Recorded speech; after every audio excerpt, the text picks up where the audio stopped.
అరుణాచల వైభవము, భగవాన్ రమణుల తత్వము, ఈ విషయం మీద ఈనాటి నుండి ప్రసంగాలు చెయ్యాలి అని పెద్దల సంకల్పం. దానికి ఈశ్వరుని యొక్క అనుగ్రహం కలిగి ఇవాళ ఈ ప్రసంగాన్ని ప్రారంభించడం జరుగుతోంది. శంకర భగవత్పాదులు దక్షిణామూర్తి స్తోత్రాన్ని పూర్తి చేస్తూ ఒక మాట అంటారు. పూరంభాంశనలో నిలోంబర మహార్నాథో హిమాంసు పుమాన్ ఇత్యాభాతి చరాచరాత్మకమిదం యస్యైవ మూర్త్యష్టకం నాణ్యత్కించన విద్యతే విమృశతాం యస్మాత్ పరస్మాత్ విభో తస్మై శ్రీ గురుమూర్తయే నమయిదం శ్రీదక్షిణామూర్తయే అంటారు.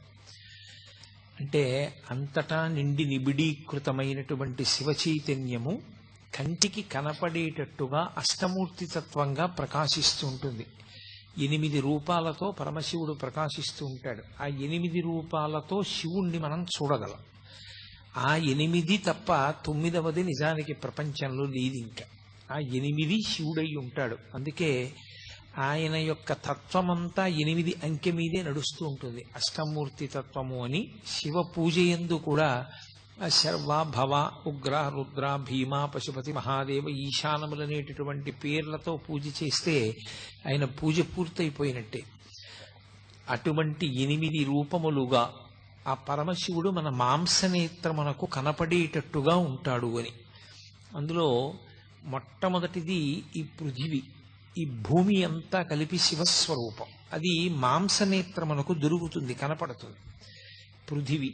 అలాగే పంచభూతములలో ఆపస్, తేజో, వాయు, ఆకాశములు, ఈ 5 కాక సూర్యచంద్రులు, జీవుడు, ఈ 8 కలిపి శివస్వరూపాలు. అందుకే ఇవి శివస్వరూపములు అని నిర్ధారణ చేయడం కోసమే ఈ 8 లింగస్వరూపములై ఉంటాయి.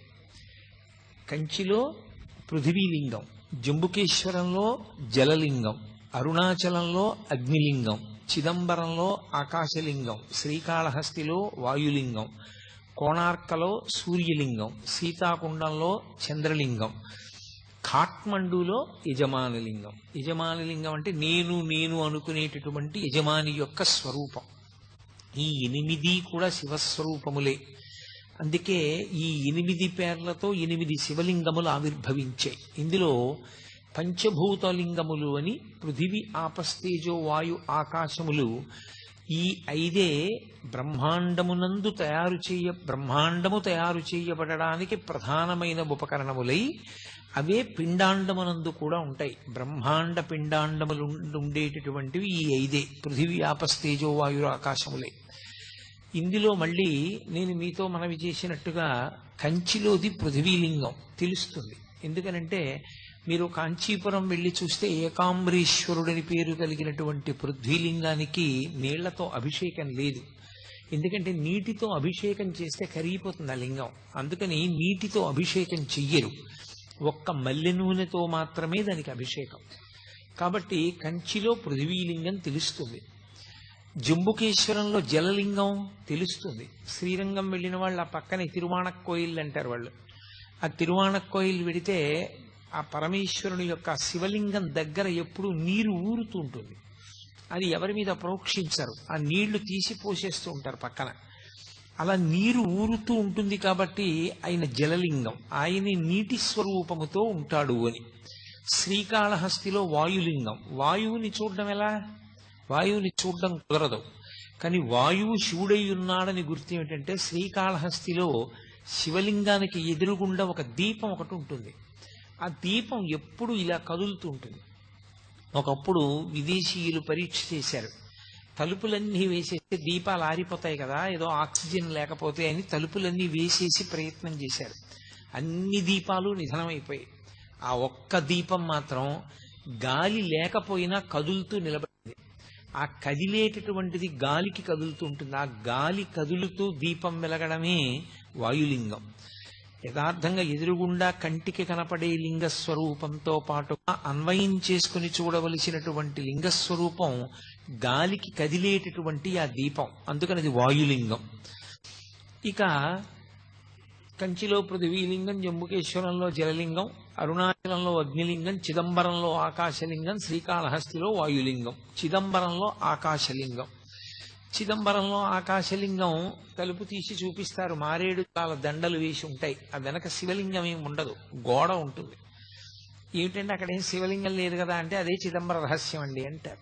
అంటే అంతటా నిండిపోయిన ఆకాశ స్వరూపుడే అక్కడ ఉన్నాడు అని. ఇక అరుణాచలంలో అగ్నిలింగం. ఇప్పుడు కంచి అంటే పృథి ఉంది, శ్రీకాళహస్తి అంటే వాయువు తెలుస్తోంది, జంబుకేశ్వరంలో జలలింగం అంటే నీటి దగ్గర, శివలింగం దగ్గర నీరు ఊరుతోంది. సరే, చిదంబరంలో ఆకాశలింగం అంటే అంతటా నిండినటువంటి ఆకాశమే అక్కడ ఉన్నది తెలుస్తోంది. కానీ అరుణాచలంలో అగ్నిలింగం అంటే అక్కడ అగ్ని ఏది?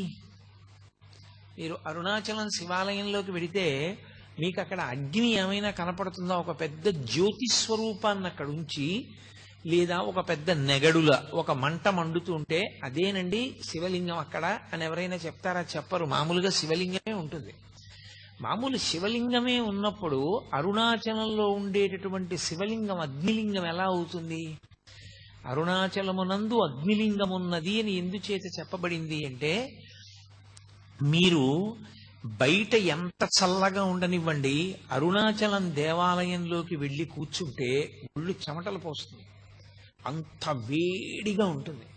ఆ వేడి నిజంగా అగ్నిహోత్ర స్వరూపంతో ఉంటే మనం తట్టుకోలేమని ఆ వేడి రూపంలో ప్రకాశిస్తూ ఉంటాడు ఆయన. కాదు కాదు, అసలు యథార్థం ఏమంటే అది జ్ఞానాగ్ని. ఆ జ్ఞానాగ్ని ఎవరికి కలుగుతుందో వాళ్ళ కర్మలు దగ్ధమవుతాయి. జ్ఞానాగ్ని దగ్ధ కర్మాణం అంటాడు భగవద్గీతలో గీతాచార్యుడు. ఆ జ్ఞానాగ్ని వలన మళ్లీ పుట్టవలసినటువంటి అవసరం లేకుండా పాపములన్నీ కూడా కాలిపోతాయి సంచితముతో కలిపి. అంత గొప్ప జ్ఞానస్వరూపమే రాశీభూతమై లింగస్వరూపాన్ని దాల్చింది. అందుకే దాన్ని జ్ఞానస్వరూపమైనటువంటి అగ్నిలింగం. అందుకే అరుణాచలంలో ఉండేటటువంటి శివలింగము భౌతికమైనటువంటి అగ్నికి ప్రతీక, జ్ఞానాగ్నికి ప్రతీక. ఆ శివలింగం ఎలా వచ్చింది అని అడిగారు. ఆ శివలింగం ఎలా వచ్చింది, ఎందుకు వచ్చింది అన్న దాని మీద చాలా విశేషమైనటువంటి వ్యాఖ్యానం చేశారు. ఒకానొకప్పుడు బ్రహ్మ విష్ణువులిద్దరికీ కూడా కలహం ఏర్పడింది. దేనికి కలహం అంటే ఎవరు ఎవరికన్నా గొప్పవారు అన్న విషయం మీద. ఎవరు ఎవరికన్నా గొప్పవారు అంటే ఎవరు ఏ పని చేస్తూ ఉంటారు అన్నది చూడవలసి ఉంటుంది కదా. సృష్టికర్త బ్రహ్మగారు, స్థితికర్త శ్రీ మహావిష్ణువు. ఈ సమస్త భూతములు నేను సృజిస్తే కదూ వాటిని నిలబెట్టడం అన్నది, వాటిని పోషించడం అన్నది. అసలు నేను సృజించకపోతే ఇంకా నిలబెట్టడం అన్న మాట ఎక్కడ వస్తుంది? నువ్వు సృజిస్తే నిలబెట్టకపోతే ఆ సృష్టికి అందం ఎక్కడ ఉంటుంది? కాబట్టి వాళ్ళిద్దరి మధ్య వాదోపవాదాలు పెరిగాయి.